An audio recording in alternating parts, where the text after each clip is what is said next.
Baik, kita masuk ke dalam identifikasi resiko. Yang pertama itu faktor resiko. Yang pertama resiko operasional.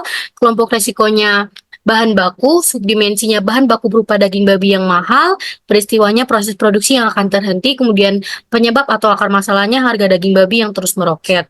Kemudian yang kedua ada manusia, subdimensi masyarakat yang tidak mengkonsumsi daging babi, peristiwanya berkurangnya lingkup jumlah pembeli, kemudian penyebab atau akar masalahnya masyarakat muslim yang merupakan mayoritas tidak mengkonsumsi daging babi, maka pembeli warung makan babi gemoy sendiri merupakan masyarakat non-muslim. Kemudian yang ketiga ada risiko teknologi. Kelompok risikonya yaitu hacker. Subdimensinya hacker yang berusaha mengambil alih akun sosmed warung babi gemoy sendiri. Peristiwanya kurangnya informasi, penyebab atau akar masalahnya hacker yang berusaha mengambil alih akun sosmed yang menyebabkan masyarakat kurang informasi. Kemudian yang keempat ada risiko keuangan. Kelompok risikonya korupsi. Subdimensinya korupsi yang dilakukan oleh karyawan warung makan babi gemoy sendiri. Peristiwanya ruginya warung makan yang dapat menyebabkan kebangkrutan. Penyebab atau akar masalahnya yakni kurangnya rasa tanggung jawab serta kurangnya rasa bersyukur atas apa yang telah dimiliki. Kita masuk ke dalam penilaian risiko. Yang pertama itu risiko operasional, kelompok risikonya bahan baku, peristiwanya daging babi yang harganya terus naik dan meroket tinggi. Akar masalahnya ketidakpastian harga daging babi dalam jangka waktu tertentu. Konsekuensinya proses produksi yang akan tertunda bahkan terhenti. Kemungkinannya 3, dampaknya 4, besar risikonya 12. Kelompok risiko yang kedua yakni manusia, peristiwanya masyarakat yang tidak mengkonsumsi daging babi, akar masalahnya masyarakat muslim yang merupakan mayoritas tidak mengkonsumsi daging babi. Maka pembeli warung makan babi gemoy sendiri merupakan masyarakat non-muslim. Konsekuensinya yakni berkurangnya lingkup jumlah pembeli atau konsumen. Kemungkinannya 2, dampaknya 3, besar risikonya 6, termasuknya rendah. Kemudian yang ketiga ada risiko teknologi.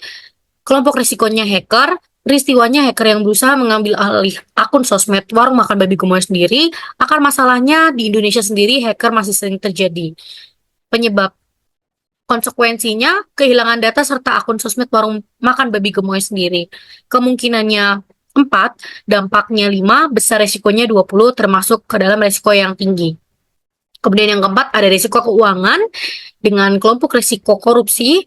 Peristiwanya yakni tindakan korupsi yang dilakukan oleh karyawan warung makan babi gemoy sendiri dan uh, akar masalahnya kurangnya rasa tanggung jawab serta kurangnya rasa bersyukur atas apa yang telah dimiliki. Konsekuensinya yakni ruginya warung makan babi gemoy sendiri hingga menyebabkan kebangkrutan. Kemungkinannya 2, dampaknya 3, besar resikonya 6, termasuk ke dalam resiko yang rendah. Baik, kita masuk ke dalam evaluasi resiko. Yang pertama, risiko operasional. Peristiwanya yakni bahan baku daging babi yang harganya terus meroket tinggi.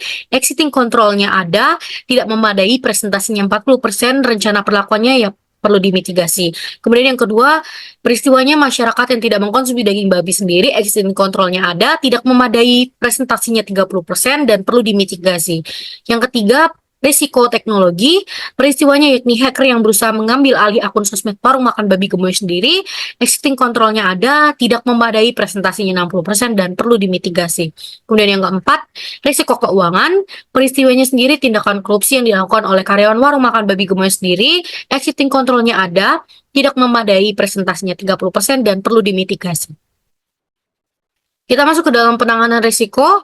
Yang pertama, peristiwanya bahan baku daging babi yang harganya terus melonjak. Rencana perlakuan risikonya dengan dimitigasi dengan cara terus memantau harga dan mencari pemasok yang menjual daging dengan harga yang lebih murah. Kemungkinannya 2, dampaknya 3, besar risikonya jarang terjadi. Kemudian yang kedua, peristiwanya masyarakat yang tidak mengkonsumsi daging babi. Rencana perlakuan resikonya perlu dimitigasi dengan cara memberikan informasi serta iklan yang menarik agar dapat memancing pembeli serta penambahan masakan daging ayam atau daging sapi bagi yang muslim. Kemungkinannya 2, dampaknya 3, besar resikonya 6, jarang terjadi. Kemudian yang ketiga, peristiwanya yakni hacker yang berusaha mengambil alih data dan akun sosmed warung makan babi gemoy sendiri. Rencana perlakuannya perlu dimitigasi dengan cara penggunaan password yang kuat, batasi jumlah orang yang memegang akun sosmed, memberikan pelatihan kepada karyawan serta pelindungan keamanan data yang cukup. Kemungkinannya 4, Dampaknya 5, besar resikonya 20, sering terjadi. Kemudian yang keempat, tindakan korupsi yang dilakukan oleh karyawan warung makan babi gemoy sendiri, rencana perlakuannya yakni perlu dimitigasi dengan cara pemberian edukasi serta pelatihan yang cukup. Kemungkinannya 2, dampaknya 3, besar resikonya 6, jarang terjadi.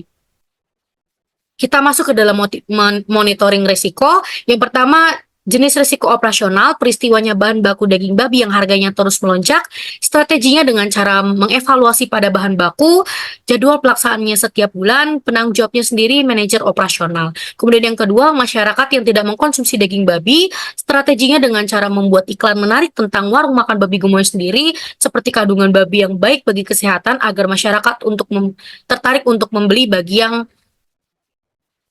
non-muslim. Jadwal pelaksanaannya setiap bulan, penanggung jawab sendiri, manajer marketing. Kemudian yang ketiga, ada teknologi, yakni peristiwanya dengan hacker yang berusaha mengambil alih data dan akun sosmed warung makan babi gemoy sendiri dengan cara pemeriksaan serta pelindungan semua akun, baik Instagram maupun layanan seperti GrabFood dan ShopeeFood.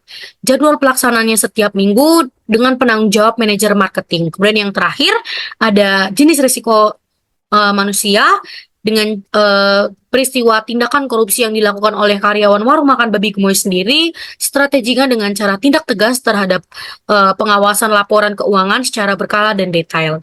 Jadwal pelaksananya setiap bulan dan penanggung jawabnya adalah kepala bagian keuangan. Menurut saya, risiko yang tertinggi adalah risiko teknologi yang mana kita ketahui bahwa hacker di Indonesia ini bahkan di dunia masih sering kali terjadi. Yang mana kita tahu sendiri bahwa warung makan babi gemoy sendiri mempunyai pendapatan yang juga tidak berasal dari akun sosmed seperti Instagram, tetapi juga dari ShopeeFood dan GrabFood. Resiko teknologi cenderung tinggi karena perkembangan cepat dalam bidang tersebut, menyebabkan perubahan yang sulit diprediksi dan mungkin menghasilkan kerugian besar jika tidak dikelola dengan baik.